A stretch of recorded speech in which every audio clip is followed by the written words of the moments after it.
안녕하십니까. 행복한 아침 이재용입니다. 안녕하세요. 정예인입니다. 오늘은 12월 3일 수요일이고요. 매우 춥습니다. 네. 영하 7도 이렇게 찍혀 있고 체감온도는 영하 11도까지 내려가 있고요. 전국 곳곳에 한파주의보, 서해안 곳곳에는 또 대설주의보까지. 네. 정말 오늘 전 새벽에 나오다 깜짝 놀랐습니다. 추워도 너무너무 춥습니다. 자, 각 지자체에서는 한파로 인한 인명피해가 발생하지 않도록 한파 종합지원 상황실을 가동해 24시간 비상근무에 돌입하거나 응급대피소 운영 등의 지원을 강화하고 있는데요. 이참에 부모님께 안부 전화 한번 드려서 괜찮으신지 잘 지내신지 한번 확인해 볼 필요가 있겠습니다. 자, 그러면 수요일의 행복한 아침도 밝고 활기차게 시작해 볼게요.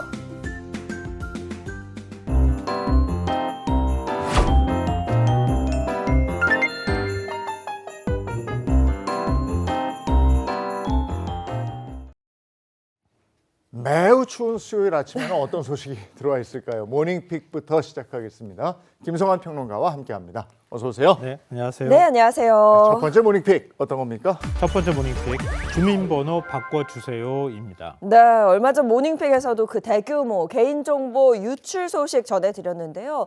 이런 사고가 정말 줄지 않고 그야말로 해마다 늘어나면서 주민번호를 바꾸려는 사람이 또 증가하고 있다고 합니다. 네, 맞습니다. 주민등록번호는 전 국민이 공유하는 거다. 네. 이런 얘기 혹시 들어보셨죠? 아, 네. 참 큰일이죠. 네, 개인정보 유출 사고가 너무 많이 발생을 네. 하기 때문에 뭐 너무 많이 자주 또 개인정보가 유출이 되고 주민등록번호가 유출이 되니까 이런 이제 오픈 얘기가 나온 거고요. 그리고 많은 분들이 아시다시피 개인정보 유출 사고 또한 끊이지 않고 있는 상황입니다. 이것 때문에 개인정보를 어떻게 하면 보호할까? 이렇게 해서 고민 끝에 내놓은 제도가 주민등록 변경 제도라고 하는 겁니다. 이 주민등록번호 13자리 가운데 생년월일 6자리와 성별 표시 1자리를 제외한 임의번호 6자리를 새로 바꾸는 제도인데요. 제도 시행 첫 해인 2017년에 한 800건 정도였던 신청 건수가 한동안은 500~600건 정도로 그렇게 크게 늘지는 않은 상황이었는데요. 2020년에 1,100건을 넘어서더니 매년 신청 건수가 증가를 했고요. 올해 10월 말까지는 1,900건이 넘게 접수가 돼서 처음으로 연간 신청 건수가 2,000건을 넘어설 것으로 전망되고 있습니다. 주민등록번호 신청 변경 사유는 보이스피싱 피해가 약 49%로 가장 많았고요. 사기, 해킹 등 기타 유출, 신분 도용, 폭력, 상해, 협박 등이 그 뒤를 이었습니다. 주민번호를 막 바꾸고 이럴 수 있는 게 아닐 텐데 네. 변경 이유가 있을 거 아니에요? 네. 어떤 경우에 바꿀 수 있습니까? 그러니까 일단 당장 나한테 신체 재산상의 피해가 발생하고 있다 이러면은 바로 신청하실 수가 있고요.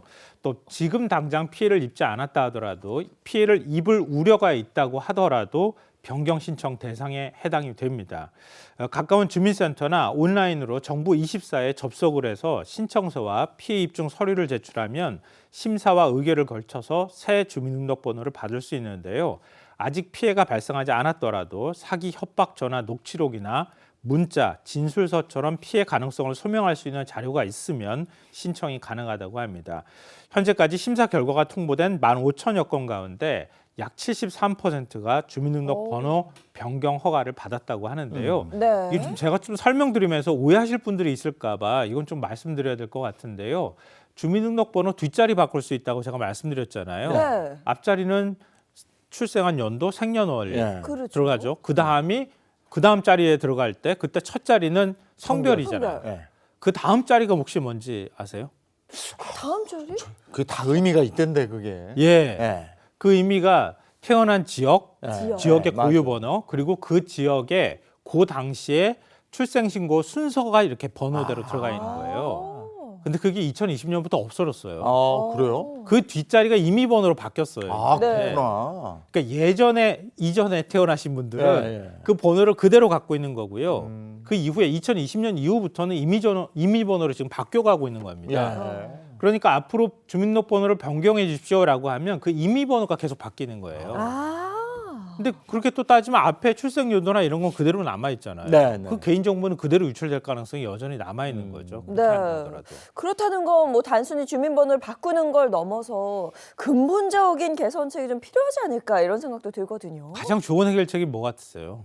개인정보 유출이 안 되도록 하면 되죠. 그렇죠, 그렇죠. 네. 그 다음에 중요한 건 주민등록번호 잘 사용 안 하면 돼요. 안 쓰면 되죠. 맞아. 근데 그 번호를 넣어야 뭘 다 뭐가 되든. 가입도 할 수 있고. 주민등록번호 꼭 확인해야 개인 신분이 확인되는 건 아니잖아요. 네.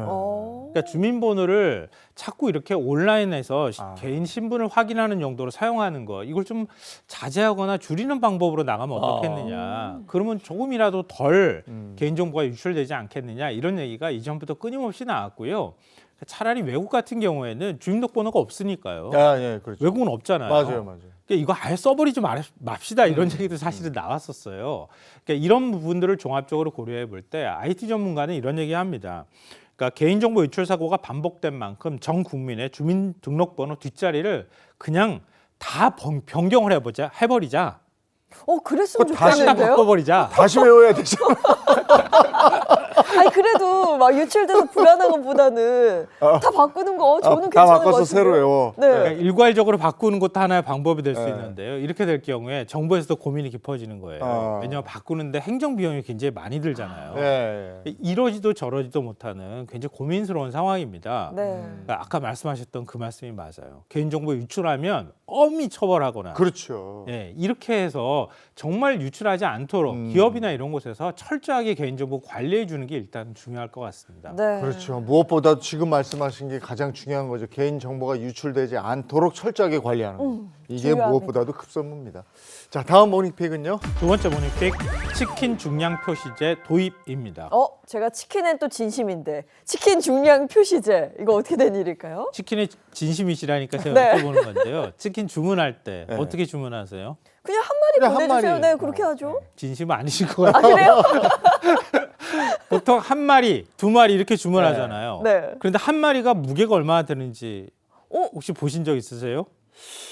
그 닭에 따라서 좀 다르지 않을까요? 통통한 닭은 좀 덜 나가는 거고 다이어트한 닭은 좀 덜 나가는 거고. 그러니까 전혀 경계심 없이 아, 진짜 맞아. 그러네. 그냥 한 마리, 두 마리 이렇게 주문했지 그 닭의 무게가 얼마나 되는지 아. 전혀 관심을 안 가졌다고 하는 거예요. 닭다리만 2개면 돼요, 저는. 그것만 확인해요. 그러니까 프랜차이즈 업체들이 치킨 가격을 올리면서 닭의 중량은 줄이고 이렇게 그렇구나. 꼼수를 피운다 그래도 전혀 소비자 입장에서 모르지, 알 수가 모르지. 없는 거예요. 그래서 정부가 이번에 치킨 중량 표시제를 도입하기로 했다고 합니다. 그러니까 메뉴판에 치킨 가격과 함께 닭고기를 조리하기 전에 중량이 몇 그램인지 반드시 표기하도록 한다는 건데요. 한 마리를 통으로 조리하는 경우에 10호, 11호처럼 호 단위로 또 표시할 수도 있다고 합니다. 인터넷으로 포장 주문을 받는 경우에도 마찬가지 방식으로 닭고기의 중량을 밝혀야 한다고 합니다. 이게 전국에 있는 모든 치킨집에 다 적용이 되는 겁니까? 나중에는 그렇게 될 텐데요. 일단 한꺼번에 모든 곳에 적용을 하게 될 경우에는 혼란스러움이나 아니면 부담이 생길 수 있잖아요. 특히 영세 사업장 같은 경우에. 네. 그래서 이번에는 상위 10대 프랜차이즈 브랜드를 대상으로 먼저 적용을 하고요. 치킨 브랜드 가맹점은 전국에 한 12,000개 정도기 때문에 전체 치킨 전문점의 약 4분의 1 정도를 차지하고 있다고 하거든요. 이런 경우에는 이제 본사 차원에서 이런 방식으로 계도를 할 수가 있으니까 먼저 적용을 하고요. 그리고 오는 15일부터 이 제도가 시행이 됩니다. 또 가맹점을 운영하는 자영업자의 부담을 감안을 해서 내년 6월 말까지는 위반이 적발되더라도 별도의 처분 없이 올바른 표기법 방법을 안내하는 계도 기간으로 설정한다고 합니다. 계도 기간이 물론 끝난 뒤에는 위반이 적발되면 시정 명령을 내리고요. 만약 위반이 반복된다면 영업 정지 등 강력한 처분이 내려질 예정이라고 합니다. 이거 소비자에게 도움이 되는 제도라서 기대가 되는군요. 네. 다음 모닝픽은요. 세 번째 모닝픽 취업 대신 창업입니다. 최근 조사에 따르면 취업 대신 창업에 관심을 두는 청년들이 늘어나고 있다고 하죠. 네, 맞습니다. 한국경제인협회가 미취업 청년을 대상으로 창업 의향을 조사를 했다고 하는데요. 향후 창업 의향이 높다고 응답한 비율이 27.6%였습니다. 여기에 보통으로 응답한 비율까지 포함하면 10명 가운데 6명은 창업의 가능성을 배제하지 않고 있는 것으로 나타났습니다. 그럼 어떤 업종을 선호할까 궁금하실 텐데요. 외식, 소매업 등 일반 서비스업이 가장 이제 선호 대상이었고요. 지식 서비스업, 인공지능 등 IT 기반 산업이 그 뒤를 이었습니다. 창업 의향이 높다고 밝힌 응답자들에게 창업하려는 이유가 뭐냐라고 물었는데요. 자신의 아이디어 실현, 소득 증가 가능성 등 적극적인 동기가 74%를 차지를 했고요. 취업이 어려워서 어쩔 수 없이 창업에 관심을 갖는다는 응답도 약 18%에 달했습니다. 이 외에 또 어떤 조사 결과가 있습니까? 창업 의향자들은 어떤 정책을 선호하는가, 이것도 정부 입장에서는 굉장히 중요하잖아요. 창업 의향을 높이는데 가장 효과적인 정책으로 자금과 인력 지원이 1순위로 꼽혔고요. 글로벌 진출 지원, 창업 공간 지원, 창업 관련 행사, 창업 교육이 그 뒤를 이었습니다. 또 응답자의 약 50%가 AI 교육 확대 시 창업 의향이 높아진다라고 응답을 했다고 합니다. 하지만 창업 환경에 대해서는 대체적으로 부정적인 반응을 보였는데요. 창업 환경이 열악하다고 답한 응답자가 약 51%로 긍정적인 인식보다 3배나 많은 비율을 차지했고요. 실제로 창업을 고려하지 않는 이유를 묻는 질문에는 응답자의 절반이 실패 리스크 부담을 꼽았다고 합니다. 청소년들이 두려워하지 않고 창업에 도전할 수 있는 여건이 좀 마련됐으면 좋겠고, 또 하나는 취업이 안 돼서 창업으로 도피하려는 네. 이런 건 아닌 거예요. 그렇죠. 굉장히 어렵습니다. 창업이라는 거. 예, 이런 거는 좀 알고 있었으면 좋겠어요. 자, 다음 픽은요. 네 번째 모닝픽 119 의인 선정입니다. 위험을 무릅쓰고 타인의 생명과 안전을 지킨 시민 10명에게 2025년 119 의인상을 수상한다는 소식이죠? 네, 맞습니다. 매년 소방청에서 수여하는 상인데요. 119 의인상은 각종 재난과 사고 현장에서 망설임 없이 구조에 나선 시민의 숭고한 용기, 공동체 정신을 기리기 위해서 제정한 상입니다. 바로 오늘이 시상하는 날이라고 하는데요. 네. 119 의인상은 어떻게 받아야 되는 건지 잘 모르시죠? 어떻게 해야 상을 주는 건지. 그 그러게요. 의인으로 오. 인정이 돼야 되는 거예요, 일단은. 그렇죠. 네. 의인으로 인정이 돼야 되는데요. 119 의인 심사위원회가 증빙 자료를 검토한 후에 긴급성, 위험성, 직접성 평가와 공개 검증 절차를 거쳐서 최종적으로 선정을 하는데요. 굉장히 절차가 까다롭잖아요. 119 의인은 그냥 막 뛰어들면 의인으로 선정되는 건가? 그건 아니거든요. 네. 어떠한 상황에서 헌신적으로 누군가를 도왔을 때 119 의인으로 선정되는지 제가 몇 가지 사례를 좀 말씀드릴까 하는데요. 지난 6월에 강원도 홍천강에서 물놀이를 하던 10대 학생들이 급류에 휩쓸리는 일이 있었습니다. 이때 주저없이 강물에 뛰어들어 2명을 구조한 진강섭 씨가 선정이 됐습니다. 그러니까 주저하지 말고 가서 다른 사람을 구조하기 위해서 네. 헌신적으로 나서야 된다는 뜻이고요. 또 같은 달 폭우로 길 한복판에 맨홀 뚜껑이 열려서 지나가던 여성이 추락하자 곧바로 맨홀 속으로 뛰어들어가서 구조한 임지훈 씨도 선정이 됐습니다. 와. 임 씨는 구조 과정에서 손가락이 골절되는 부상을 입었다고 합니다. 네. 아유, 대단한 분들이에요. 나의 위험을 감수하면서까지 다른 사람의 생명을 구한 건데, 그렇죠. 이거는 아무나 덤빈다고 되는 거는 아니고요. 이분들은 정말 대단하신 분들이고, 또 이외에 어떤 분들이 119 의인상 받으셨어요? 네, 지난 10월에 한 아파트 지하 주차장에서 화재가 발생을 했는데요.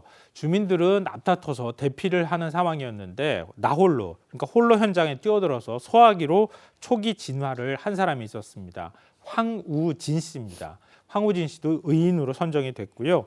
지난 7월 집중호우로 이 도로가 붕괴가 되면서 토사와 함께 휩쓸린 차량이 전복되는 사고 현장에서 일가족 4명을 구조한 유희준, 박진주 씨도 선정이 됐습니다. 이 마지막으로 지난 9월 수영장에 사람이 쓰러졌다는 소리를 듣고 심폐소생술과 자동 심장 충격기를 실시해서 생명을 살린 박형경 씨도 119 의인으로 선정이 됐습니다.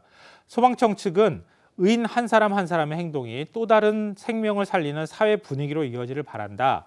수상자와 가족에게 감사의 뜻을 전했고요. 앞으로도 일상에서 생명 보호와 공동체 안전에 기여한 시민을 적극 발굴해서 포상하고 의료원 행동이 존중받고 장려되는 사회 문화 분위기를 확산할 계획이다라고 밝혔습니다. 근데 제가 이렇게 주저없이 뛰어드는 분들 말씀드렸잖아요. 이런 헌신에 대해서는 당연히 사회적으로 그만한 상응한 대가나 상을 수여한다거나 해줘야 된다고 보는데요. 다만 이렇게 말씀드렸다고 해서 무작정 뛰어들면 그럼- 그거 위험해요. 네, 네. 그럼 본인의 생명도 위험해질 수 있거든요. 그러니까 자신의 생명을 지킬 수 있을 때 네. 그때 뛰어드시는 것도 매우 중요하다. 이것도 좀 기억해 두시면 좋을 것 같습니다. 아, 참 정말 고마운 분들입니다. 오늘 모닝픽 여기까지 하겠습니다. 김성환 평론가와 함께했습니다. 고맙습니다. 네. 고맙습니다. 네, 오늘은 날씨가 정말 중요합니다. 기상캐스터 연결해서 날씨 알아보도록 하죠. 문나는 기상캐스터 나와주세요.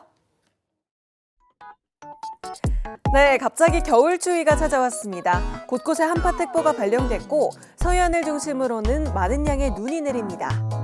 기온이 급격하게 낮아지면서 중부지방을 중심으로는 한파주의보가 발효됐습니다. 당분간 유지될 수 있어서 건강관리 유의하셔야겠습니다.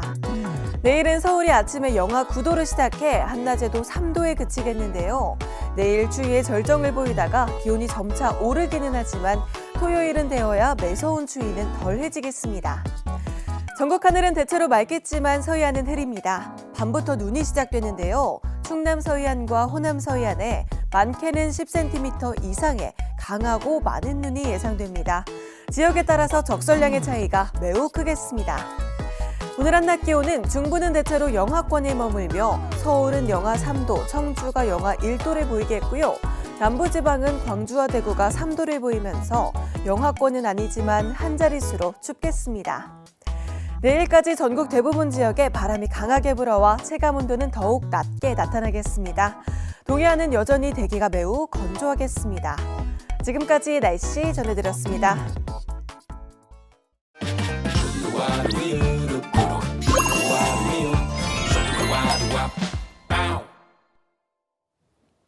요즘 우리 아이들과 청소년들이 다양한 방식으로 나눔을 실천하고 있다고 합니다.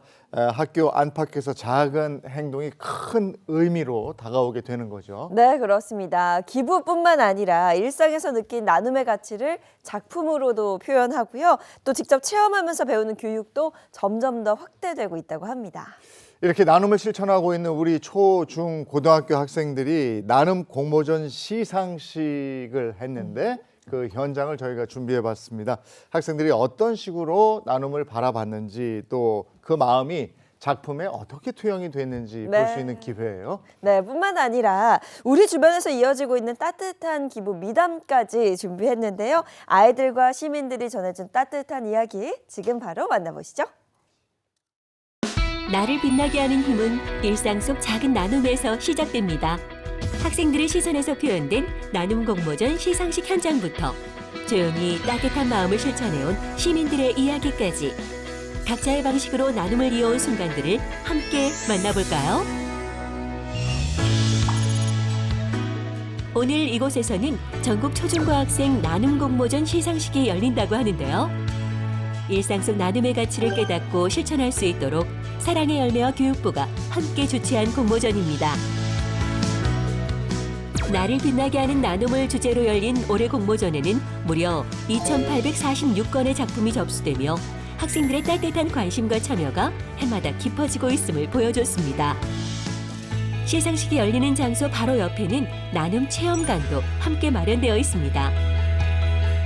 아동과 청소년들이 체험과 놀이를 통해 자연스럽게 나눔을 느껴볼 수 있는 공간으로 미로찾기와 전통 속 나눔 이야기, 간단한 체험 게임들을 통해 일상 속 나눔을 쉽고 재미있게 경험할 수 있습니다.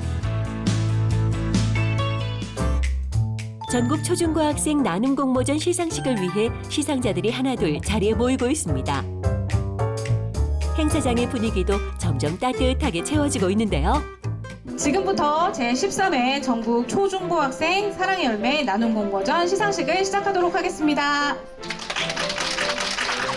따뜻한 환호 속에서 사무총장의 인사말이 이어졌습니다. 사무총장은 출품작에 담긴 학생들의 진심과 따뜻한 마음을 격려했고 이어지는 축사에서는 나눔을 바라보는 다양한 시선과 의미가 소개됐습니다. 이제 시상이 이어집니다. 올해도 다양한 작품들이 수상의 영예를 안았습니다. 교육부 장관상과 시도 교육감상, 지도교사상 등 다양한 부문의 시상이 이어졌습니다. 수상자들은 따뜻한 박수 속에서 이름이 호명됐고 그동안의 노력과 진심을 함께 나누는 시간을 가졌습니다. 이렇게 많은 학생들이 참여한 만큼 작품 역시 각자의 시선으로 다양한 나눔의 모습을 담고 있었는데요. 그렇다면 어떤 생각들이 작품 속에 담겨 있었을까요? 원래 충전기는 핸드폰을 충전하고 또 사람들이 여행 갈 때도 집에 있을 때도 하나씩 갖고 있잖아요. 그래서 충전기 와 비슷한 나눔 충전기도 사람들이 하나씩 가지고 있어가지고 서로 나눔을 하면서 그런 나눔 충전기를 마음속에서라도 간직하면 좋겠습니다. 나눔을 할수록 마음이 따뜻해지니까 온도계랑 비슷한 것 같아가지고 온도계를 그렸습니다. 나눔을 실천하면은 이제 사랑이 올라간다 그런 걸 비유한 거죠. 제가 만든 캡슐 뽑기는 작은 캐릭터들이 조그만한 나눔들을 많이 받고 조금씩 성장해 가면서 큰 아이들로 그렇게 성장하는 그런 내용으로 했어요. 작은 씨앗도 나중 되면은 큰 꽃이 되잖아요. 그렇듯이 작은 나눔도 나중 되면은 다른 사람들에겐 큰 도움이 될 수 있는 메시지를 담고 싶었어요.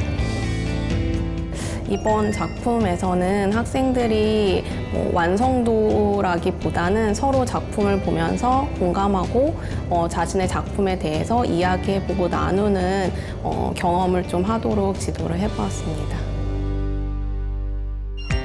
나를 빛나게 하는 나눔은 우리 주변에서도 계속 이어지고 있습니다.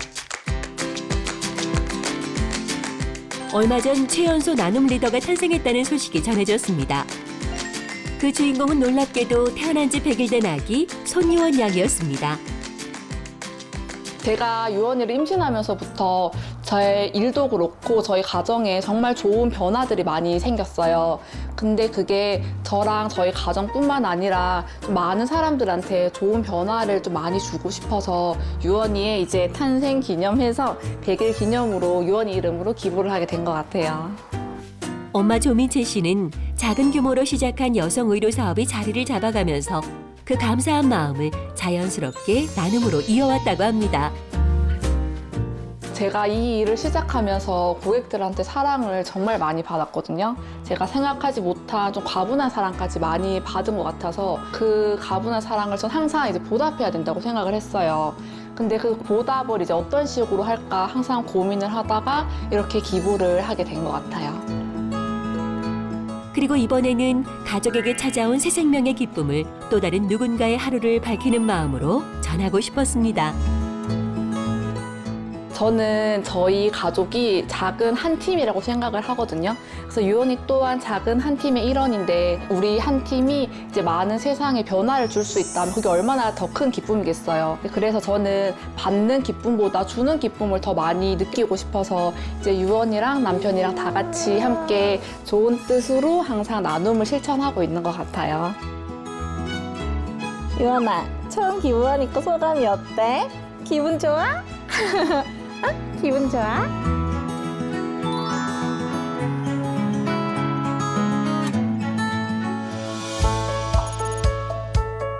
경남에서는 아버지 최영근 씨와 딸 최별양이 함께 나눔을 실천하고 있습니다.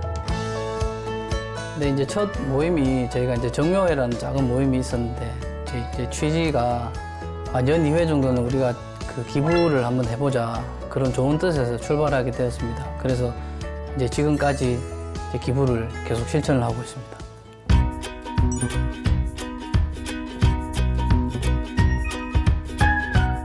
이제 처음 기부하게 된 계기가 제 인증패를 보고 별이가 아빠 이게 뭐야 이렇게 물어봐서 제가 이거는 이제 우리가 불우한 이웃이나 어떤 단체에 우리가 아빠가 기부를 했다는 인증패를 받은 거야 그렇게 이야기를 하니까 별이가 자기도 한번 해보겠다 해서 그럼 너 돈이 있나 물어보니까 저금통으로 그 기부를 한번 해보겠다고 하더라고요.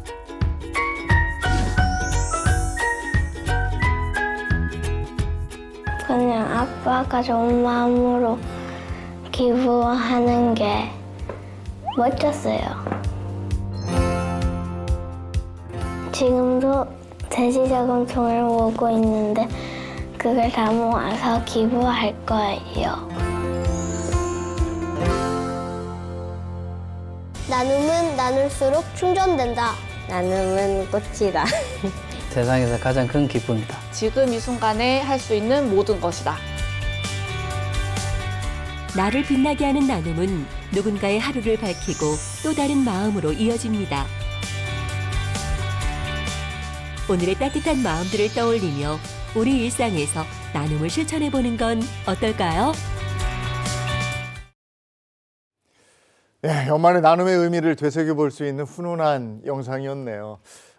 연말이면 또 모임이 많은데 네. 그게 고민이에요. 이게 어디 가서 뭘 해야 되나. 그게 장소 같은 것도 고민이고 어디 가서 시간 보낼지 이것도 고민되고. 네, 맞습니다. 뭐 연말 연시, 뭐 술자리뿐만 아니라 근데 이제는 조용한 시간, 또 새로운 취미나 특별한 공간을 찾는 분들도 또 늘어났다고 해요. 오늘 그래서 그런 분들을 위해서 딱 맞는 곳을 소개해 드리려고 합니다. 여기에 가면 그냥 카페도 있고 강의실도 있고 거기다 주점까지 다 있어요. 그러니까 그냥 가면 돼요.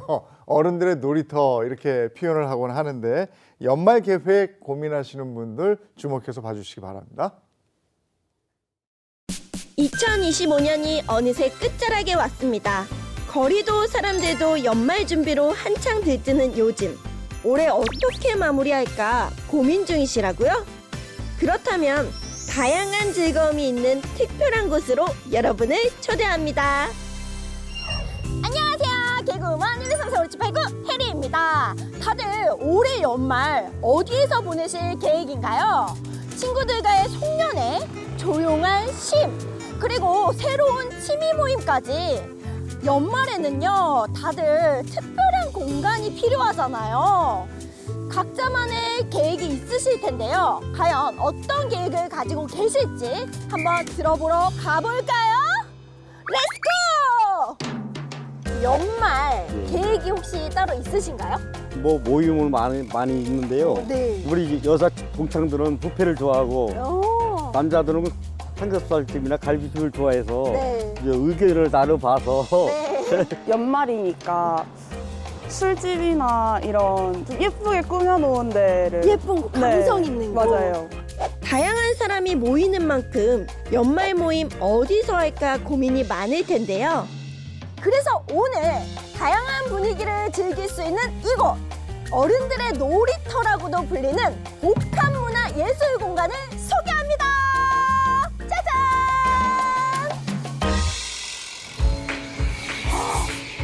우와, 건물 안쪽으로 들어오니까요, 밖에서 보는 거랑 또 분위기가 정말 달라요. 너무 좋은데요?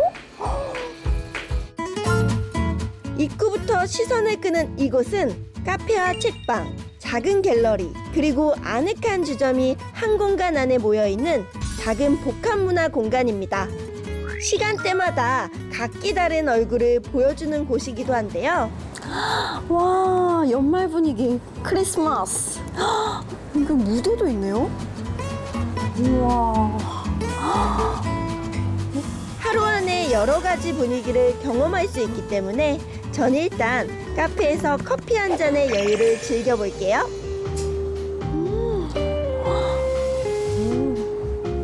우와, 책이 쌓여 있는데요? 인테리어가 진짜 예쁜 것 같아요. 우와, 기타도 있고.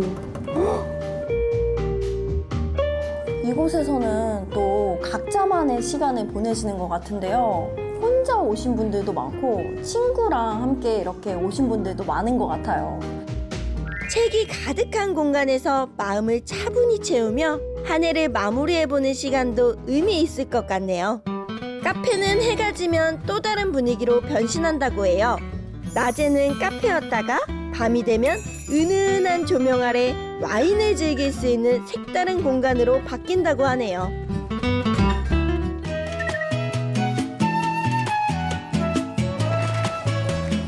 우와, 이 공간은 또 책방인데요? 우와, 정말 다양한 공간이 있습니다.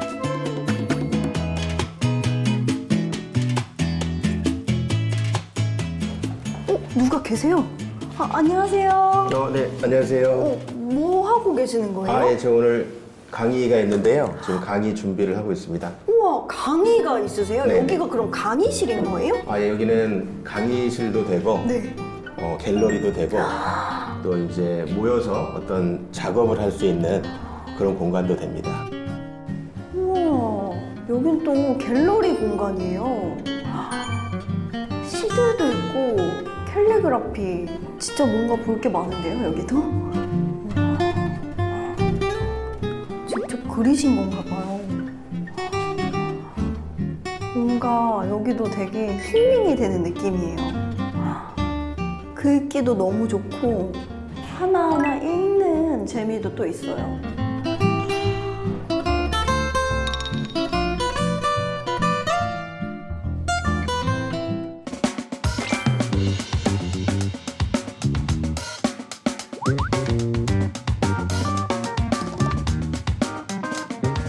여행 작가협회 총무이사를 맡고 있는 김차중이라고 합니다. 반갑습니다. 오늘은 크게 두 분. 강의를 듣다 보니 내용이 쏙쏙 들어오는데요.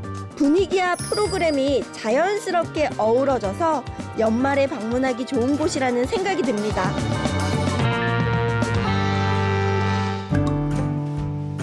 이곳은 편하게 이야기 나누는 소모임 공간이자 하루를 마무리하는 사람들에게 따뜻한 쉼을 건네는 장소입니다. 안녕하세요. 오늘 되게 즐겁게 담소를 나누고 계신 것 같은데 혹시 어떻게 오신 거예요? 오늘 그 김차중 작가님이 그 태국에 관해서 알려주신다 그래가지고 그 강의 들으러 왔어요. 아, 강의 들으러 근데 이거 먹으러 온 것 같은 느낌이. 언제 태국 갈까 그 계획을 짜고 있습니다. 그거 이어서 바로 네네. 짜고 계신 거예요? 네, 진정한 뒤풀이가 되는 거죠. 강의도 중요하지만 그 강의 뒤에 뒤풀이가 더 많은 그걸 배울 수 있다고 생각하기 때문에 항상 같이 해요. 강의가 끝난 뒤에는 이렇게 사람들이 자연스럽게 모여 이야기를 이어간다고 하는데요. 배움과 대화가 자연스럽게 연결되는 이곳만의 독특한 동선입니다. 연말 모임 장소로도 손색이 없는 이곳. 어떤 이야기가 담겨 있을지 직접 공간을 만들어 온 분의 이야기도 들어볼까요? 책이 항상 있어서 자연스럽게 책을 구매도 하시고 또 읽을 수도 있고요. 또 안에 강연회, 인문학 콘서트, 여행 강연, 북콘서트 같은 행사들이 계속 진행이 되고 있어요. 그래서 비용을 내고 이용하는 공간보다는 저희가 행사가 있을 때는 언제든지 문이 열려 있기 때문에 오셔서 좋은 강연 들으셔도 되고 또 같이 참여하셔도 좋은 공간으로 이용을 하고 있습니다. 그리고 주막이라는 이 공간이 전시 같은 게 끝나고 여기 와서 다시 어른들이 모여서 이 주제를 가지고 좀 더 깊이 더 얘기를 하고 또 작가분이랑 강연자가 직접 와서 설명을 더 해주는 공간으로 연결되더라고요. 그래서 이야기가 항상 연결되는 공간으로 좀 활용하시면 좋겠다 생각이 듭니다. 오늘 하루 카페로 시작해서 강의실을 지나 주막까지 다녀왔는데요. 한 건물 안에 이렇게 다양한 분위기를 느낄 수 있다는 게 정말 신기했습니다. 여러분들도 연말 모임 계획이 있으시다면 이곳 적극 추천드립니다.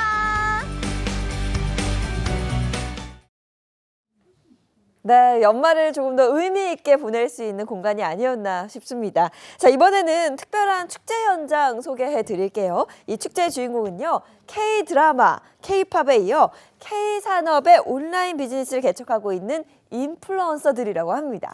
요즘은 정말 인플루언서들의 인기가 대단하더라고요. 이들이 먹고 입고 쓰고 이런 모든 것들이 화제가 되고 그러잖아요. 네, 그렇습니다. 새로운 축제의 장이 펼쳐진 글로벌 인플루언서 엑스포 2025 그 현장으로 함께 가보시죠.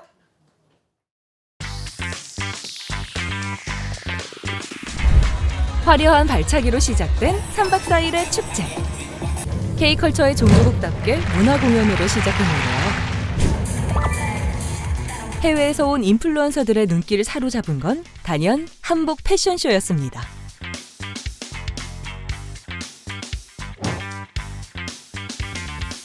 (2025) 글로벌 인플루언서 엑스포를 지금부터 시작합니다.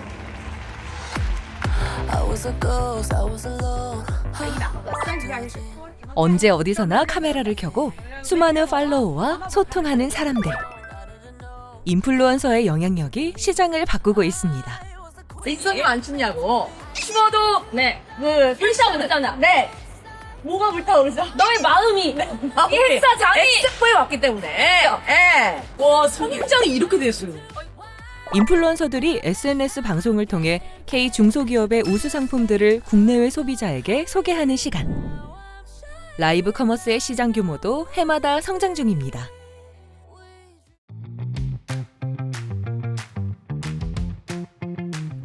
엑스포의 즐거움 하면 역시 경품 행사죠. 실 3개 나오면은 저희가 우리 현장.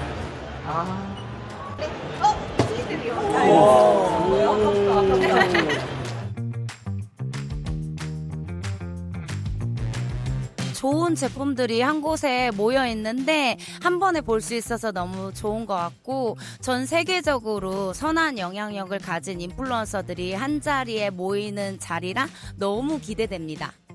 저는 작년도 왔는데요. 너무 즐거워서 인플루언서 친구도 만나고 그 업체분들도 만날 수 있어서 너무 좋아서 이번에도 왔는데 좋은 만남을 많이 있으면 좋겠습니다. 이런 곳이 처음이라서 많이 지금 긴장돼 있는 상태고 많이 신기해서 막 여기저기 둘러보고 있는 중이에요. 새로운 브랜드분들과 담당자분들이랑 대면할 수 있는 시간이 될 것 같아서 너무 좋을 것 같아요.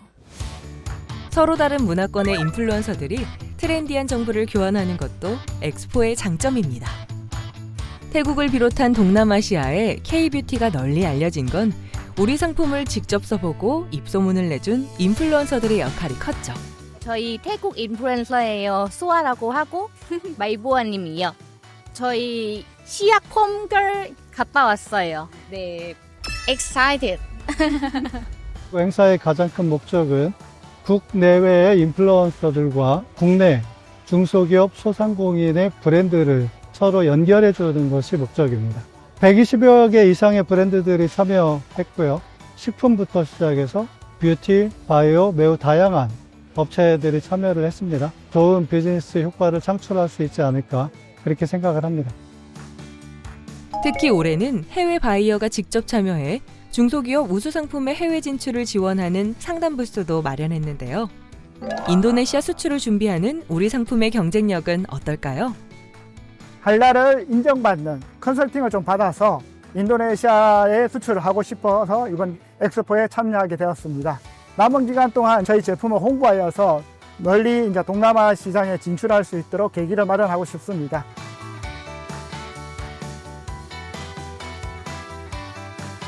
저희 마스크팩은 이 기계는 식물성 내추럴 제품이기 때문에 인도네시아 시장으로 진출하기가 좋지 않겠나 이렇게 생각이 들어서 제가 인도네시아로 공략을 하려고 합니다.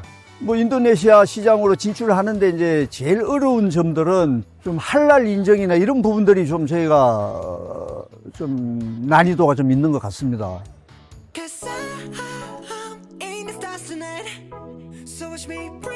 해외 진출을 준비 중인 우리 기업들을 지원하기 위해 도착한 이분들. 우수한 K 상품들을 선별해 할랄 인증은 물론 이슬람 국가 진출을 도와줄 해외 바이어들입니다. Baik, nama saya Budi Utomo, adalah Direktur Industri Services di PT Segufindo. Dan kami memberikan jasa sertifikasi halal, SNI, pengujian, dan inspeksi impor dan ekspor.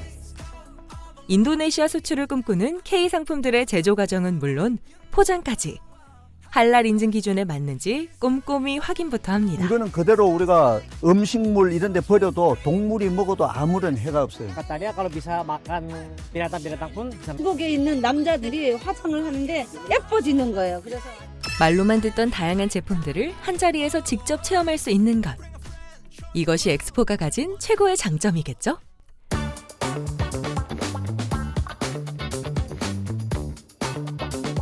엑스포에 참여한 중소기업을 대상으로 이슬람 국가 수출에 필요한 제도와 절차를 알려주는 회의도 열렸습니다.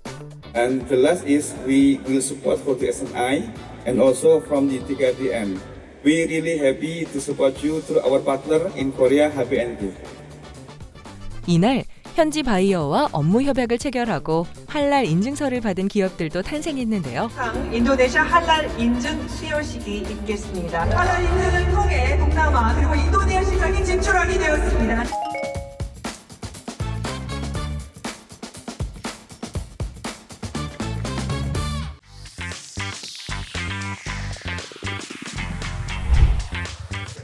국내외 인플루언서들과 기업 관계자 그리고 해외 바이어들이 모여 실질적인 성과를 만들어낸 3박 4일의 축제.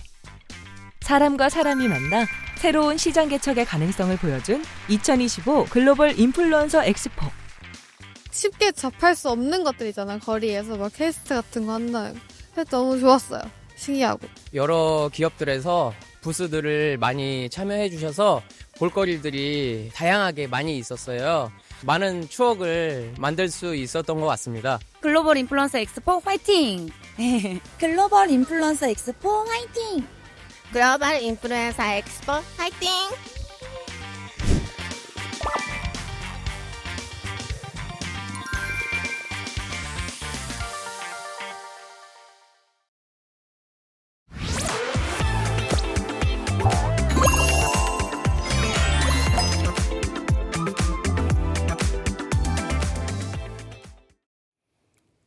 행복한 아침 함께하고 계신 지금 시각이 8시 11분을 넘어섰습니다. 이번에는 연예 소식 함께 나누도록 하겠습니다. 연예가 이슈 시간입니다. 네, 이 시간 함께해 주시는 세 분 모셨습니다. 인사 먼저 부탁드립니다. 안녕하세요. 연예계 이슈 한 손에 잡힐 수 있게 일목요연하게 정리해드립니다. 대중문화 전문기자 홍종선입니다. 안녕하세요. 어디서도 못 들을 연예계 비하인드 바로 요 시간에만 우리 시청자분들에게 전달해드리겠습니다. 미남 전문기자 최정아 기자입니다. 네, 오감보다 더 정확한 핫 이슈 감별 감각을 지닌 연예계 덕후 박은영입니다. 네, 연예계 이슈 화제를 모은 단신부터 가겠습니다. 업 앤 다운 시간입니다. 네, 12월 첫째 주 업 앤 다운의 키워드에는요. 업에는요. 우리 부모 됐어요. 그리고 다운에는요. 직원 폭행 키워드가 선정이 됐습니다. 자, 그러면 가장 먼저 업 키워드부터 살펴보겠습니다. 오늘 업 키워드는 우리 부모 됐어요인데요. 이거 어떤 이야기죠? 아, 이분 하면요. 이 부부 생각하면요. 이분 떠오를 겁니다. 다리리라라. 요거 하면요. 이 손가락 여러분들 다 떠오르시죠? 바로 우리 차인표 씨 그리고 신혜라 씨 부부의 이야기인데요. 이 차인표, 신혜라 부부가요. 글쎄 부모가 됐다고 합니다. 그런데 어떤 부모가 됐을지 사진으로 먼저 한번 만나보실까요? 사진을 보면요. 대충 여러분들 짐작을 하실 수가 있습니다. 여기를 보시면요. 이게 이 사진을 보시면요. 지금 느낌이 살짝 오시죠? 예리하신 분들은요. 이 옷차림이 조금 남다르다라는 생각하셨을 텐데요. 여러분들의 합리적 의심 맞습니다. 바로 사실은요. 우리 부모 됐어요가 우리 시부모 됐어요. 이거죠. 그럼 차인표, 신혜라 씨가 며느리를 봤다는 거군요. 네, 맞습니다. 아직도 서로를 너무 사랑하는 동화 같은 두 사람. 연예계 대표 인꼬 부부인 이 두 부부의 이야기인데요. 지난 29일입니다. 시부모가 됐다라는 이 소식이 전해져 왔는데요. 이날 하객으로 참석한 스타들이 개인 SNS 계정을 통해서 혼주가 된 두 사람의 모습을 사진으로 살짝 공개를 했습니다. 두 사람은 각각 정장과 한복을 입고 손님을 맞이해서 눈길을 끌기도 했죠. 네, 뭐 이 두 사람은 결혼 바이럴 부부라고 저도 예전에 그런 생각한 것 같아요. 우리 부부의 롤모델이다. 그런 생각을 할 정도로 늘 이런 신혼 같은 다정한 모습을 보여주는데 그래서인지 벌써 며느리를 봤다? 좀 믿기지 않긴 합니다. 어떻게 뭐 장남이 결혼했겠죠?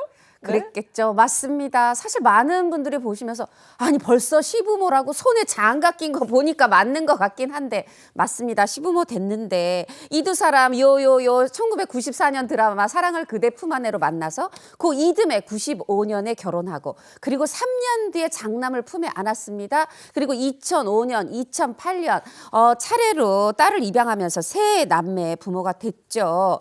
사실 차인표 씨 나이 이제 58, 신혜라 씨 56, 시부모가 되기엔 요즘 이 트렌드로 보면 일러도 많이 이른 나이인데 이렇게 두 사람을 시부모로 만든 사람 우리 예인 아나운서의 추측처럼 맞습니다. 장남 차정민 씨가 결혼을 했어요. 98년생이니까 요즘 뭐 27이면 조금 이르다 싶은 이제 그런 상황인데 차정민 씨 기억하시는 분들 있을 거예요. 예전에 이 슈퍼스타가 되고 싶은 가수 지망생들이 나와서 벌였던 그 서바이벌 오디션 프로그램에 나왔었고 이후에 지금 뭐 작곡가, 싱어송라이터로 활약을 하고 있는데요. 그러면 이 두 분이 며느리로 맞은 사람 차정민 씨의 아내는 누굴까? 차정민 씨랑 어렸을 때부터 친구였고 그 아버님이 대기업 임원이셨는데 퇴임하신 그런 이제 집안의 딸이라고 하네요. 며느리를 들인 만큼 두 사람이 또 감회가 새로울 것 같아요. 네, 맞습니다. 차인표 씨는요, 하객들을 향해서 이렇게 인사를 하기도 했는데요. 두 아이가 생전 처음으로 주인공이 됐다. 오늘 주신 사랑과 관심을 오랫동안 기억하면서 사회에 나누도록 하겠다. 그렇게 노력하겠다라고 이렇게 벅찬 소감을 전달하기도 했습니다. 특히 이렇게 깨물어서 안 아픈 손가락이 없다고 하지만 이 장남 차정민 씨는 좀 더 신경 쓰이는 손가락이다 이렇게 얘기를 하는데요. 여러 매체를 통해서 각별한 이 애정을 나타내기도 했어요. 어떤 이야기일까요? 직접 들어보시죠. 저희 아들이 굉장히 좋은 초등학교를 다니고 있었어요. 근데 아무래도 그러다 보니까 부모님들이 좀 학구열이 아주 좀 강한 분들도 좀 있으셨던 것 같아요. 그랬더니 아이들이 자기들의 그 스트레스를 친구들한테 좀 많이 표현을 했는데 제가 볼 땐 조금 이게 초등학생들이 할 행동을 넘어선다. 근데 그걸 좀 우리 아들이 그대로 당하는.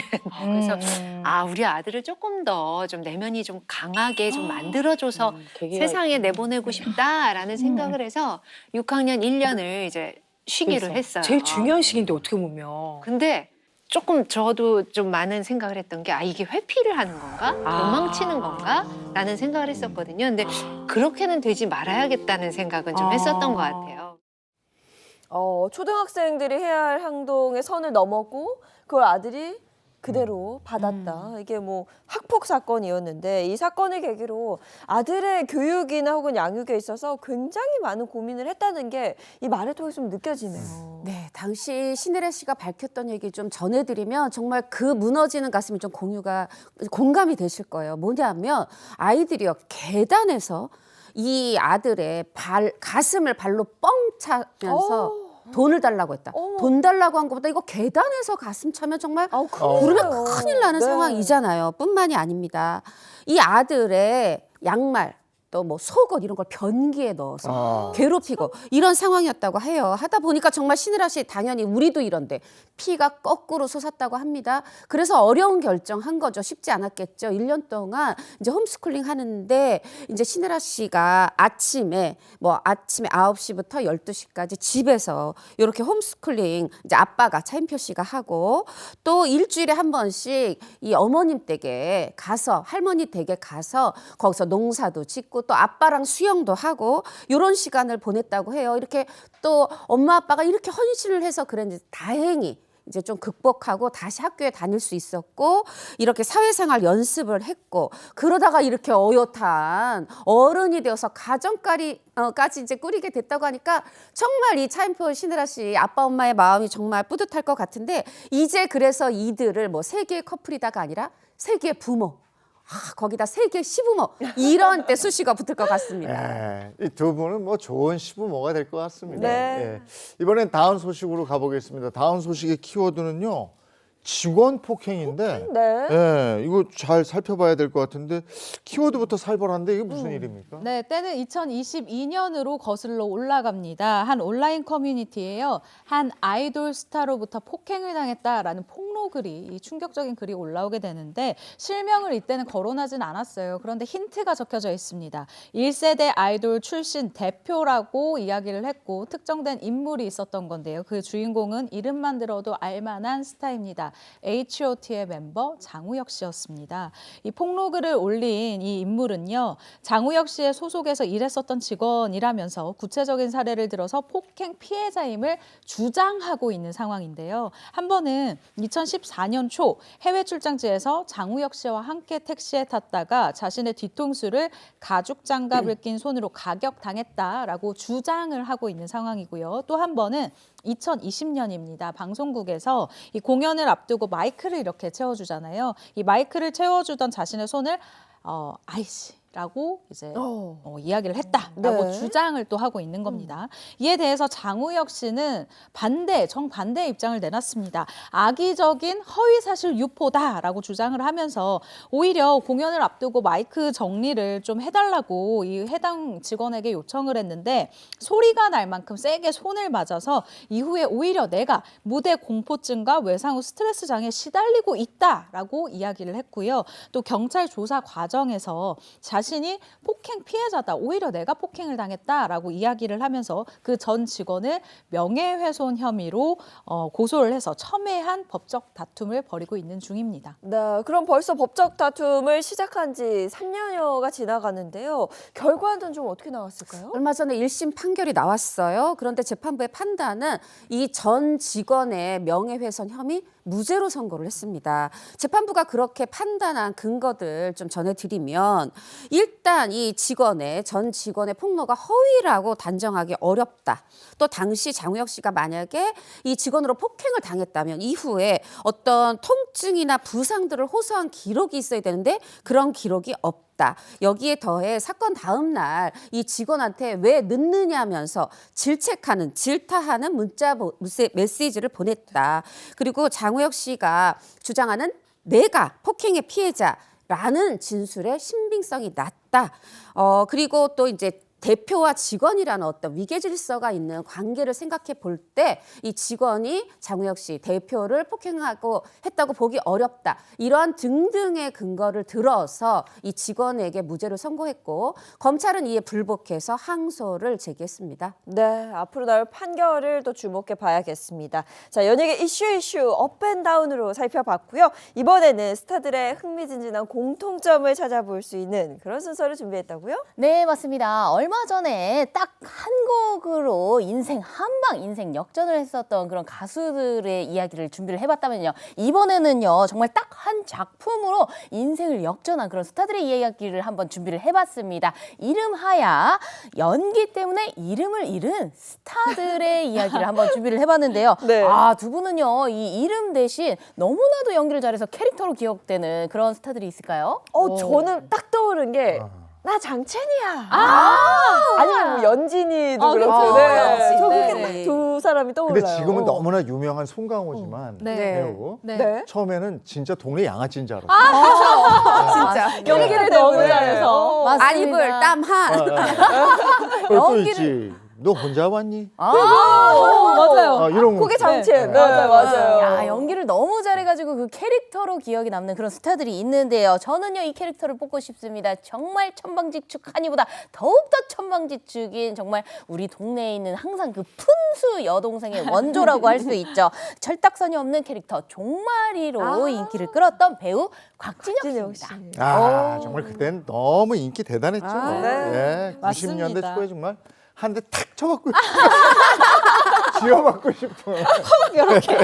네, 종마리 캐릭터는 92년부터 1993년도까지 방영했던 드라마 아들과 딸에서요. 귀남이 최수종 그리고 후남이 김희애 씨 옆에서 쫑알쫑알 말도 많고 그 푼수 캐릭터였죠. 이 막내 동생으로도 아주 활약을 했는데요.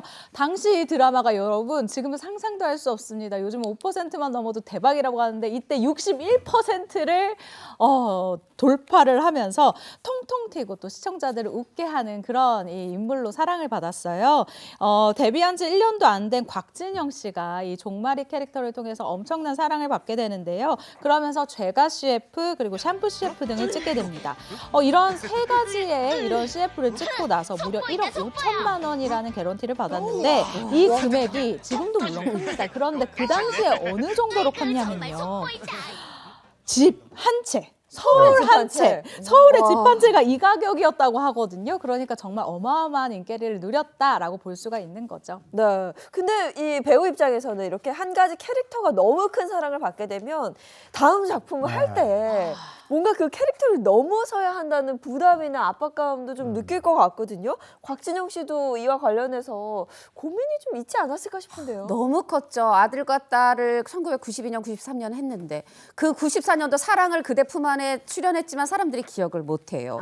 그다음에 뭐 서울 야상곡 아씨 나름대로 연기 도전을 계속하는데 사람들이 차분한 거 하면 아유 어울리지 않아 이러고 아예 푼수 캐릭터가 이 곽진영 씨한테 몰아가요. 도맡아서 하는 이런 상황. 뿐만이 아니라 길을 가면 어린아이들도 초등생들도 종마라 이러면서 삿대질을 하고 이러다 보니까 이 곽진영 씨는 갑작스러운 인기에 더해서 종마리로만 불리는 이 당황스러운 상황 고심이 컸다고 합니다.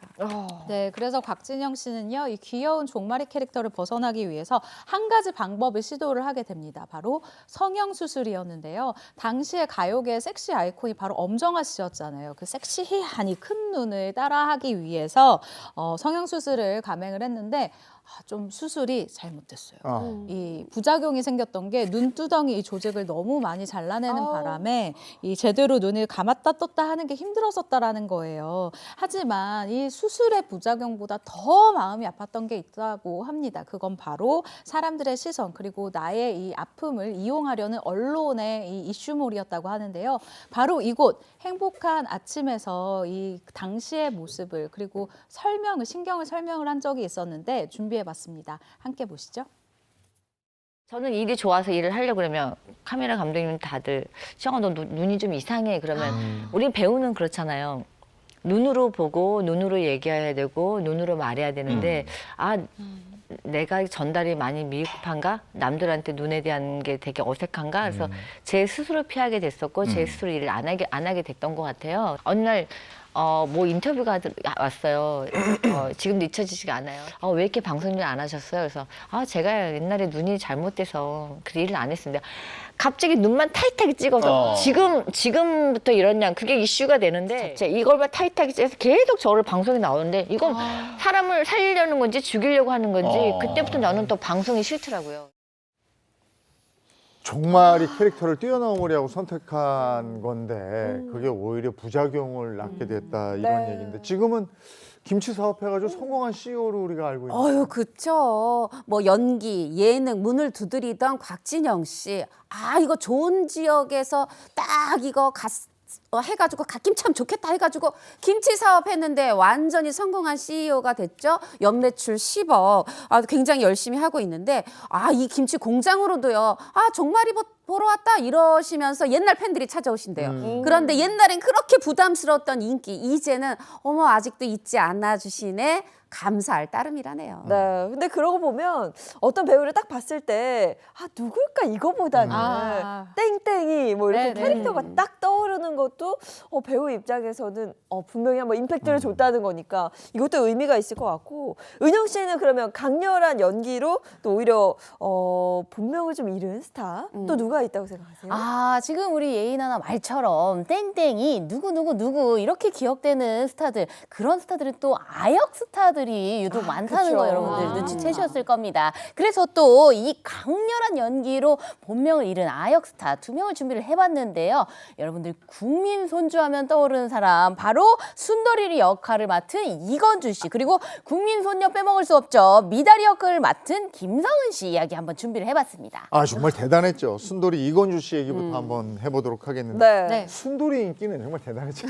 순돌이의 이야기를 하려면 순돌이의 얘기를 하려면 먼저 드라마 한지붕 세가족의 이야기를 빼놓을 수가 없습니다. 일단 1988년도에 방영을 했는데 시청률 지금 봐도 대단해요. 50%가 넘었거든요. 그해 가장 높은 시청률을 기록했을 정도로 전 국민의 사랑을 받는 드라마였습니다. 그런데 이 드라마에서 시청자들의 엄마 웃음, 아빠 웃음을 자아내는 캐릭터가 바로 이 순돌이였는데요. 음식 좋아하고 착하고 순박한 이 순돌이. 6년 동안 시청자들의 곁에서 아들 같기도 하고 손자 같기도 한 매력으로 아주 큰 사랑을 받았습니다. 특히 이 순돌이의 인기가 어느 정도로 높았냐면요. 이 순돌이를 연기한 이건주 씨의 이야기로 우리가 짐작을 좀 해볼 수가 있는데 당시에 순돌이가 벌어들이는 돈이 웬만한 이 기업의 고위 간부보다 더 많다라는 소문이 돌 정도로 이건주 씨가 초등학생이 됐을 무렵부터 자다 일어나 보면 촬영장에서 또 다른 촬영장으로 이동이 되어 있을 만큼 정말 정신없이 매일을 보냈다고 해요. 이것만 보더라도 돈을 긁어 모았다라는 이 소문이 꿈소문은 아니지 않을까라는 생각이 듭니다. 그러니까 그때가 이제 초등학생이 막 됐을 무렵이었는데 근데 어린 나이에 누리는 이런 엄청난 관심과 인기 이거 감당하기도 좀 쉽지 않았을 것 같아요. 네, 그리고 이거 어른들이 잘못한 것 같아요. 뭐냐면 만나면 아유 예쁘다, 아유 귀엽다면서 자꾸 만지고 꼬집어서 네. 아이고. 몸에 피멍이 가실 날이 없었고요. 아이고. 또 이 순돌이가 이건주 씨가 워낙에 이건주 어린이죠. 복스럽게 먹다 보니까 어른들이 만나면 이쁘다 하면서 손에 이렇게 자꾸 먹을 걸 쥐어주는데 그걸 받으면 뭔가 이렇게 맛있게 복스럽게 이렇게 먹어야 한다는 부담감과 맞아. 이 압박에 굉장히 시달려야 했다고 해요. 그런데 이런 어린이 순돌이를 곁에서 지켜준 든든한 어른이 계셨다고 하는데 어느 분인지 영상으로 함께 만나보시죠. 형님 아버지 아버지 이게 누구야? 아버지 건주야. 아버지 제가 왔습니다 아버지. 나는 지금도 뭐 저기 저 할머니들은 아이고 저 순돌이 아빠 아니야 다들 그래. 뭐 그러고. 저도 그냥 어딜 가나 순돌이라고 나도 순돌이가 먼저 나와. 모습도 이게 모습도 똑같아요. 순돌이 모습. 제가 그때 이제 순돌이로 워낙 예쁨을 많이 받아서 정말 바쁘게 지냈거든요. 그러다 보니까 이제 잠도 잘 못 자고 정말 그냥 막 졸리면 자고 막 이렇게 하니까 선생님이 약간 좀 그게 안쓰러우셨던 것 같아요. 그래서 저는 항상 기억에 남았던 게 제가 이제 맨날 꾸벅꾸벅 졸고 있으면 한 20-30분만 애 좀 재웠다가 가자. 그래서 예, 감독님한테도 말씀해 주시고 다른 선배님들이나 선생님들한테도 막 양해를 구해 주시고 그러셨던 기억이 있어서 그게 쉽지가 않은데 네, 맞아요. 녹화 시간이 늦게 끝나니까. 그렇죠. 지금 생각해 보면 얼마나 큰 사랑이었는지를 알게 되는 거죠. 그게 정말 쉬운 게 아니라는 걸 아니까. 그래서 선생님은 저한테 정말 아빠 같은 그런 약간 좀 든든함이 있으셨거든요. 실제로 두 사람을 부자지간으로 착각한 분들도 많았다고 그러고. 근데 어쨌든 이건주 씨한테는 옆에 든든한 아버지 역할을 해주는 분이 있었네요. 네. 예. 이번에는 국민손녀 미다리 얘기를 하겠습니다. 순풍산부인과 아마 안 본 분들 거의 없을 텐데. 아, 그렇습니다. 네. 순풍산부인과는 아마 모든 분들이 아실 거라 생각이 드는데요. 일단 장인어른 왜 그러세요? 장인어른 약간 이 박영규 씨 기억하시는 분들이 있을 것 같고요. 용녀 이렇게 하는 오지명 씨 기억하실 거고요. 그리고 몰라라고 하는 이 손흥민 씨 아주 큰 히트를 친 캐릭터들이었습니다. 근데 이 어른들보다 더 큰 사랑을 받은 캐릭터가 바로 미다리였는데요. 최고죠. 네, 극중 부모님 그리고 할아버지 할머니의 이 따발총 유전자를 그대로 물려받은 이 엄청난 길이의 대사를 쏟아내는 이 미다리의 연기는 그야말로 천재 아역의 탄생을 알리는 그런 신호탄이었는데요. 당시 미다리를 연기한 김성은 씨의 친구들마저 너희 아빠 간다 이렇게 하면 박용규 씨라고 해요. 결국 미다리가 아니죠. 미다리를 연기한 김성은 씨는 엄청난 인기로 30편이 넘는 광고에 출연을 하게 되는데 덕분에 이미 8살의 나이에 32평의 아파트, 32평 아파트 그리고 현금 3억 원을 보유할 정도로 정말 당시에. 큰 사랑을 받았다고 합니다. 와. 근데 이렇게 좋은 사랑을 받았지만 또 단면에 또 안타까운 일이 있었습니다. 너무 미다리가 지나친 사랑을 받다 보니까 어린 김성은 씨 본인은 점점 더 위축이 되고 그리고 점점 더 자존감이 낮아졌다고 하는데요. 그 영상 한번 준비를 해봤거든요. 여러분들 영상 함께 보고 오시죠. 미다리를 만나기 전에 김성은의 성격은 정말 내성적인 아이였거든요. 낯도 엄청 가리고 소극적이고 소심한 끝판왕의 아이였어요. 이게 3년을 촬영을 했는데 목요일날 밤에 대본이 나와서 금, 토, 일을 찍어요. 5부작을 3일 안에 쳐야 되고 대본을 외울 시간은 단 몇 시간밖에 없어요. 쪽대본이죠, 뭐. 그러다 보니까 이제 평상시는 많이 지쳐 있을 거 아니에요. 피곤하고. 근데 아마 그때 어디였더라? 백화점 같은데? 뭐 아무튼 뭐 행사를 갔는지 그냥 갔는지 모르겠어요. 근데 거기서 이제 제가 속눈썹이 되게 긴 편인데 어머 이거 진짜니? 네 거니? 하면서 이걸 딱 잡아당기시더라고요. 뭐 머리 잡아당기고 이런 거는 되게 예산이 안 되는데 이건 되게 아프더라고요. 그래서 하지 마세요 했는데 그때 아줌마가 너 그렇게 싫어하는 척하면 어떡해? 이거 팬 서비스야. 팬 서비스 해야지. 그러셔가지고 그때 들었던 생각이 속으로 나는 내가 불편한 걸 얘기를 하면 안 되는구나. 그 미다리라는 연기를 워낙에 잘했거든요. 근데 그 정도의 인기를 감당할 만한 나이는 아니었잖아요. 네, 그렇습니다. 그래서 김성은 씨가 순풍산부인과 이 촬영을 마치고 나서 뉴질랜드로 유학을 떠나서 3년 동안 한국을 떠나 있기도 했다고 하는데요. 다시 배우 활동을 이어가려고 했을 때는 미다리 이미지가 너무 강하다 보니까 어려움을 겪어야 했다고 합니다. 결국 김성은 씨 여러 차례 성형수술을 하기도 하고 과감한 노출 연기로 미다리 이미지를 벗어나기 위해서 부단히 애를 썼는데 하지만 사람들의 이미지에 이 미다리 캐릭터가 너무나 강렬하게 남은 탓일까요? 번번이 실패했다라고 돌아봤습니다. 그러나 지금 김성은 씨는 정말 큰 어른이 됐어요. 한때는 내가 미달이라는 이름을 정말 버리고 싶었지만 지금은 사람들이 이렇게 알아봐주고 미달이라는 캐릭터를 기억해줌이 너무 감사하다라고 이야기를 하고 있죠. 네, 자 강렬한 캐릭터로 본명을 잃은 스타 마지막으로 만나볼 분 누굴까요? 네, 마지막으로 만나볼 분은요, 바로 이분입니다. 자, 함께 보시면요. 자, 이게 표 잘 말린다는 내줄 건좀이야. 일용엄니. 야, 맞습니다. 우리들의 영원한 일용엄니 고 김수미 씨입니다. 김수미 씨. 김수미 씨는 이제 고인이 되셨습니다만은 정말 전원일기를 통해서 대단한 인기를 누렸습니다.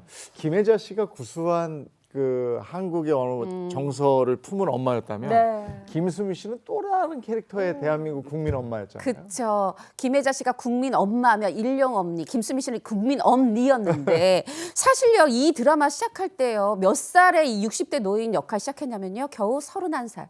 드라마 끝날 때 22년 한 전원일기 끝날 때가 53세. 말하자면 극중 나이가 되기 전에 드라마가 끝난 건데요. 요때 막 뭐 특유의 사투리 일용아 막 이렇게 부르고 누빔조끼 패션 굉장히 인기 있었죠. 근데 얼마나 잘했는지 시장에 가면 시장에서 장사하시는 분들이 자기 친구인 줄 알고 또 아예 진짜 환갑된 줄 알고 금반지 보내는 분도 있었다 그래요.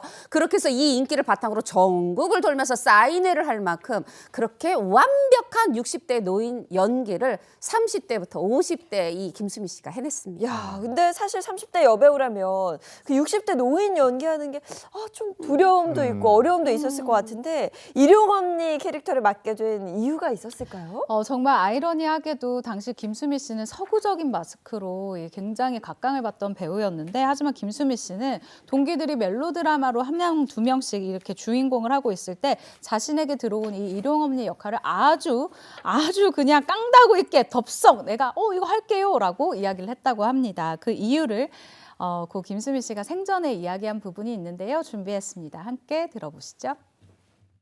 우리 엄마 아버지가 그리워서 저는 어렸을 때부터 시골에서 농사 짓는 집에 딸로 태어났기 때문에 그 대본을 읽는 순간 벌써 눈물이 나왔어요. 그래서 사실은 처음에 그 일용엄니는 비중이 아주 작았어요. 그랬는데 제가 시골을 알고 또 그 분위기를 알고 좋아하기 때문에 비중이 커졌지 처음에는 그냥 조그만 속된 말로 우리들 얘기로는 깍두기 배역이었어요. 근데 제가 너무 그 일용엄니를 살려냈죠. 너무 좋아서. 배역을 키웠네요. 일용엄니 캐릭터를 진심으로 사랑했어요. 네, 그러기 위해서 시장에 가서 이 노인들, 60대 노인은 자세가 어떤가도 보고요. 이 빠진 역할이 있었는데 그게 아스팔트 깔 때 쓰는 타르를 세상에 붙인 거였다고 하고요. 그런데 그 노력이 헛되지 않았죠. 왜냐? 조연인데 사실. 그리고 이렇게 길게 22년 출연할 것도 아니었다 그래요. 근데 죽일 수가 없어. 계속 가다가 연기 대상까지 수상을 했었죠. 넘치는 연기력으로 본인의 맞습니다. 이름보다도 더 멋진 연기를 보여주신 분들을 소개해드렸습니다. 고맙습니다. 고맙습니다. 자, 이어서 오늘 날씨 알아보도록 하겠습니다. 문나들 기상캐스터 나와주세요. 네, 제가 나와 있는 서울은 입김이 눈에 보일 정도로 추워졌습니다. 꽁꽁 싸맸는데도 바깥에 나와 있는 얼굴과 귀는 굉장히 시려운데요. 하룻밤 사이에 기온 변화가 크게 일어났습니다. 현재 서울의 기온은 영하 7.3도, 체감 온도는 이보다 더 낮아서 영하 11.9도를 보이고 있습니다. 기온이 급격하게 낮아지면서 중부지방을 중심으로는 한파주의보가 발효 중입니다. 당분간은 유지될 것으로 보여서 건강관리 잘 해주셔야겠습니다. 내일도 서울의 아침 기온은 영하 9도로 시작해 한낮에도 3도에 그치겠는데요. 내일 추위에 절정을 보이다 이후에는 기온이 오르기는 하겠지만 이맘때 기온을 회복하려면 토요일은 되어야겠습니다. 전국 하늘은 대체로 맑겠지만 서해안은 대체로 흐립니다. 충남 서해안과 호남 서해안을 중심으로는 많게는 10cm 이상의 강하고 많은 눈이 예상되는데요. 지역에 따라서 적설량의 편차가 매우 크겠습니다. 오늘 한낮 기온은 중부는 대체로 영하권에 머물면서 서울은 한낮에도 영하 3도, 청주는 영하 1도인데요. 남부지방은 광주와 대구가 3도를 보이면서 영하권은 아니지만 한 자릿수로 춥겠습니다. 내일까지 전국 대부분 지역에 바람이 강하게 불어와 체감온도는 더 낮아집니다. 동해안을 중심으로는 여전히 대기가 매우 건조하겠습니다. 지금까지 날씨 전해드렸습니다. 오늘 나가실 일이 있으면 방한 준비 잘 하셔야 돼요. 네. 목도리라도 하나 하면 든든합니다. 오늘 정말 춥습니다. 자, 오늘도 좋은 하루 보내시고요. 저희는 내일 아침 7시 30분에 돌아올게요. 행복한 아침, 행복한 하루 되십시오. 고맙습니다. 고맙습니다. 즐거운 하루의 세상 Play the next channel